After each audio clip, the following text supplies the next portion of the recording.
Foreword and Introduction.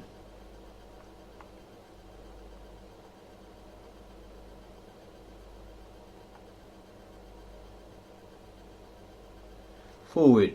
The Grand Bible is not a religious work in a closer sense of meaning, but an encyclopedic compilation of texts that have been used not only in a religious context but have implications on philosophy, way of life, culture, literature, ideologies, politics and jurisprudence. It took more than 6 years to search for these texts, analyse, introduce and compile them with all the necessary details of information. Many of those texts represent the earliest examples of written and authorized law in history, law that all too often make the believers subject to taxation or victims of ideologies. We believe that everyone has the right to be informed and ought to have the chance to get all relevant texts as efficiently and rapidly as possible. This is the reason why these authors of the Grand Bible packed into the Grand Bible over 900 complete sacred books or manuscripts together. The Grand Bible is intended as a text for straightforward reading. David Saki is one of the most capable historians of our time, who understands it to assemble historical facts in a logical way and present them as eloquently narrative with cohesion that everyone can follow with ease. In 2017, he published a BBC documentary called Reformation, Europe's Holy War, in which he compares Luther's Reformation with our modern upheavals of woke and jihad. It is worthwhile to hear what Starkey says, because religion is in these cases just about God. It is about precepts and their subsequent laws. It is about power struggle and often violent ways on the road to salvation. And it is about doctrines and ideologies connected to a divinity, and therefore it is also about administrative positions of the clergy and taxation with which the members of that clergy can stay in power and can control the masses. There has never been religion for personal use only. Religion as a private belief is a new thing, and this only in the Western world. Our limitless individualism has not yet reached the other belief systems. These are facts that we always must keep in mind when we think and talk about other religions. Starkey introduces his film with a powerful message. We live in an age of religious extremism, an age of terror and violent slaughter. We are locked in a bewildering ideological battle with religious fundamentalism. It is a battle that has taken most of us by surprise, because religious fundamentalism seems so odd, so alien to our own easygoing way of life. But you know it is not. We have been here before, here at home, here at the very heart of our own civilization. Exactly 500 years ago, a breach within Christianity tore Europe, England and the Church apart. It was the same literalism, the same passionate intensity, the same apocalyptic violence as now. It is our very own jihad. It is called the Reformation. The Protestant Reformation was also a political and cultural revolution. It unleashed bloodshed, terror and the destruction of religious art, a combination we recognise all too well. It began with a provincial German monk, and it threatened the most powerful institution in the Western world, the Catholic Church, the Roman Catholic Church, with destruction. In England, it led to a hard Brexit, 16th century style, as King Henry VIII broke with Rome and declared himself supreme head on earth of the Church of England. It was a tale of espionage, enhanced interrogation and horrific death. There was a handful of brave and inspired souls fought to introduce the new ideas, and the authorities fought back savagely to stamp out the infection. So how did one man's simple act of protest in the backwoods of Germany spark a violent revolution that would transform England, Europe and the Western world? In the early 1500s, the Catholic Church shaped every aspect of human life, and here in Rome, its head, the Pope, ruled a spiritual empire bigger than that of the Caesars. It is hard to overestimate the power of the Catholic Church in the late Middle Ages. It was a vastly wealthy bureaucratic machine, the very heart of Europe. It controlled education, media, family, law. It had its own private language in Latin. The clergy, whatever their nationality, swore obedience to the Pope, whose toe even kings knelt on the ground to kiss, but his greatest power was over men's minds. Churches were dominated by a huge painting of the Last Judgment, when Jesus judged sentence each soul to the joys of heaven or the eternal torments of hell. It was a terrifying vision. The church mitigated its stark horror by the doctrine of purgatory. This was an intermediate state between heaven and hell, where the not too sinful soul was purged of its offences and made fit to enter paradise. You could reduce the amount of time you spent in purgatory by doing good works, saying prayers, going on pilgrimages, giving to the poor, or you could draw on the good works of others. Jesus, the saints, the Virgin Mary, whose transcendent goodness had endowed the church with the treasury of merit. The Pope dispensed in return for consideration, of course, this treasury in the form of spiritual IOUs, known as indulgences. An IOU, abbreviated from the phrase IOU, is a document acknowledging debt. These were printed bits of paper that, in return for cold hard cash, absorbed the soul of its offences and acted as its passport to paradise. Your ticket to heaven, right? Indulgences were often sold to finance church schemes, and in 1517 the Pope's pet project was the rebuilding of St. Peter's on a magnificent scale. Indulgences were sold across Europe. There was even a catchy advertising jingle: "As soon as the coin in the coffer rings, the soul from purgatory springs." It was as though the church had forgotten Christ and become fixated on wealth, and for one German monk this was an abomination. On the 31st of October 1517, Martin Luther very publicly denounced the scandal. According to legend, he strode through the town to the great doors of All Saints Church and hammered up a document for all to see. It was his 95 thesis, a mere 95 points of contention with the church's teachings on sin and penance. Were these the brave hammer blows of fate against the old order, as the traditional story goes, or was it the equivalent of pinning an agenda on a university notice board, as revisionists suggest? Actually, it does not much matter, since nobody disputes the magnitude of the results.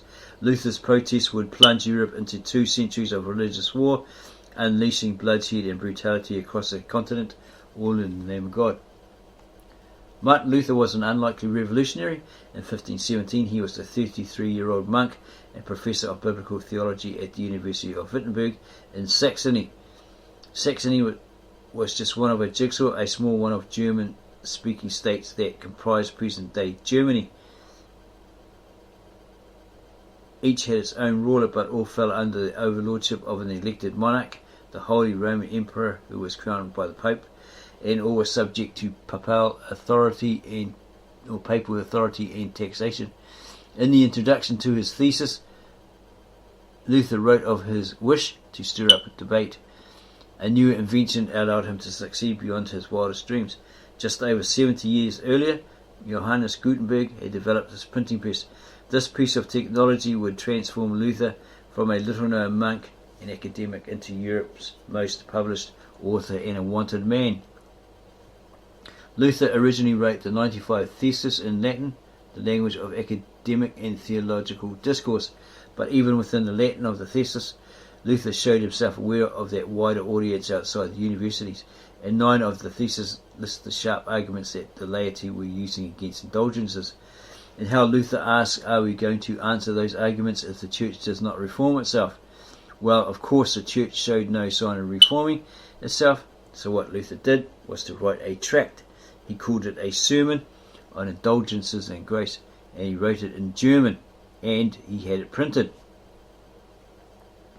Experts still marvel at the extraordinary impact of Luther's sermon. Professor Andrew Pettigrew of University of St. Andrews replies to David Starkey, this was a work which propelled Luther to the front ranks of European thought and theology.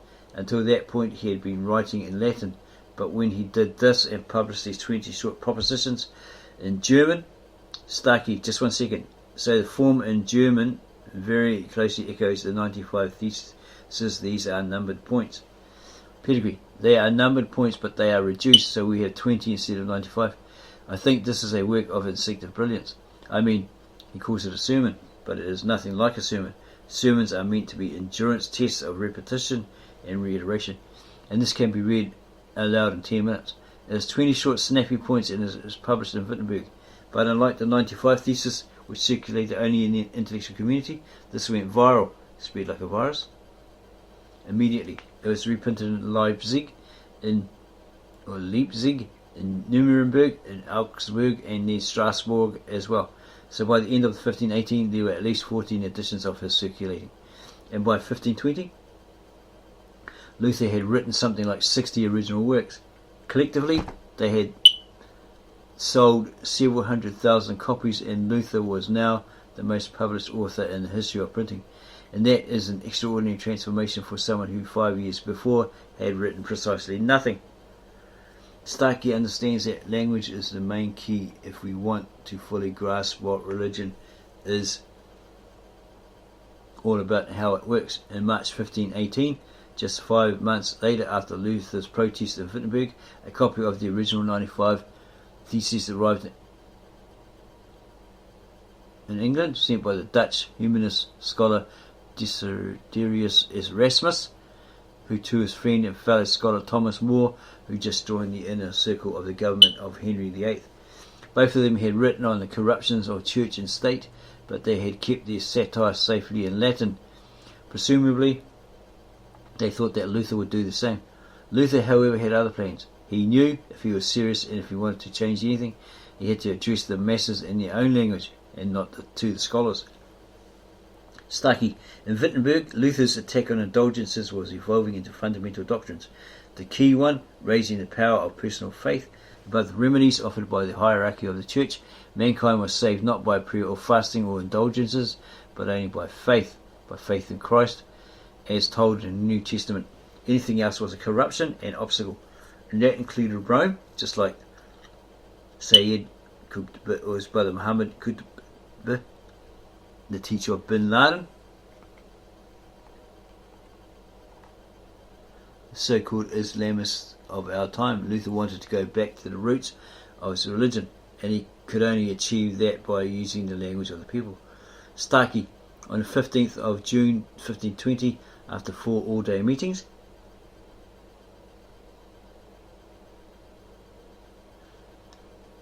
the Pope and his council issued the formal decree known as a bull, papal bull. Luther was given 60 days to recount or be excommunicated, which meant expulsion from the church and condemnation to the eternal fires of hell.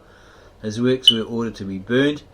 Far from backing down, Luther seemed energized, liberated even, and in a matter of a few more weeks produced 3 crucial works that between them amounted to a manifesto for political and religious revolution. The most important of them was addressed to the Christian nobility of the German nation. Writing in German, Luther called on the German princes unilaterally to reform the German church and rescue it from the clutches of Rome that was bleeding Germany dry. On the 10th of December 1520, he publicly burned the papal bull. There could be no going back. In January 1521, Martin Luther was formally excommunicated from the Catholic Church. Okay, so he was excommunicated for a while. 2 months later, he was charged with heresy and summoned to a hearing in front of the Holy Roman Emperor Charles V and representatives of the Church. The Imperial Diet, as it was known, was to be held in the German city of Worms. Luther's survival had to date been ensured by Frederick the Wise, Elector of Saxony. Frederick now secured a promise of safe passage, and Luther set out. If the Catholic Church was hoping to destroy Luther at Worms, it had badly miscalculated popular mood. Everywhere he went, he was hailed as a hero. 100 horsemen rode to the city gates to escort him inside as he descended his carriage.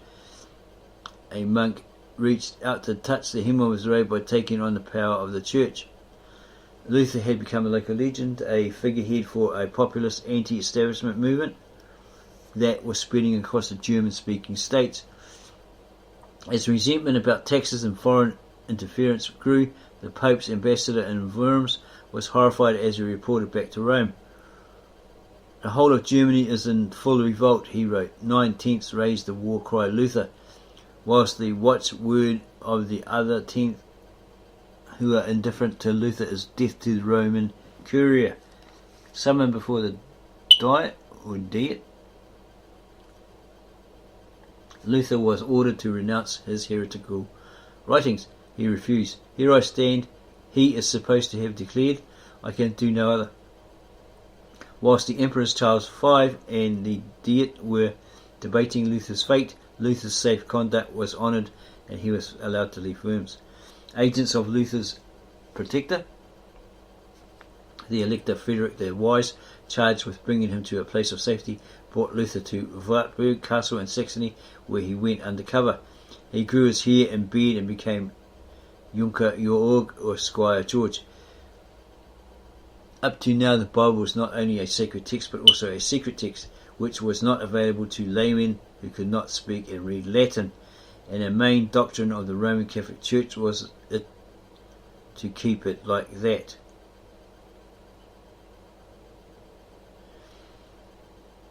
Priests of the church were in charge to interpret the contents of the Bible to the ordinary people, and by doing so they kept control over the contents that had been delivered to the audience. Luther was aware that his Reformation would not succeed when the people could not read the Bible. He was an accomplished linguist, fluent in Hebrew, Greek, Latin, as well as many German dialects of the north and the south. So he would have had to be fluent in the original ancient Hebrew, original ancient Greek, the Koine. Confined to his room, Luther embarked on the next stage of his religious revolution. The medieval church used St. Jerome's 4th century Latin translation of the Greek New Testament. Known as the Vulgate, it was treated as the sole authoritative text, and crucial Catholic doctrines dependent on its particular choice of words. All Luther's religion was rooted in the Bible. He believes in sola scriptura, that the Bible was the sole infallible guide to faith and practice. So Luther decided to use his time in Wartburg to start afresh and to make his own new translation of the Bible from the original Greek. What would that be? The Attic or the Koine, into German. But it was to be his German, pungent, pithy and comprehensible by all Germans, north and south, and above all it was to be Luther's reading of the Bible. Published in September 1522, Luther's Bible began to fix a standardized modern German language. It forged a growing sense of nationhood and national identity amongst the German states, and that helped turn Luther's religious revolution into a political revolution as well. Luther's revolution now threatened to carry all before it. The princes were attracted by the political and economic pride gave them of the common people by the freedom and the autonomy that it seemed to promise them. The term Protestant was coined in 1529. In 1531, the Lutheran cities and principalities united themselves into a defensive alliance known as the Schmalkaldic League, German Schmalkaldischer Bund, from the town of Schmalkalden in Thuringia. In little more than a decade, half of Germany had gone Protestant, gone Lutheran. As Europe began to fracture along religious lines, it would be engulfed by apocalyptic violence, waves of holy war, terror, and iconoclasm of the kind we are all too familiar with today.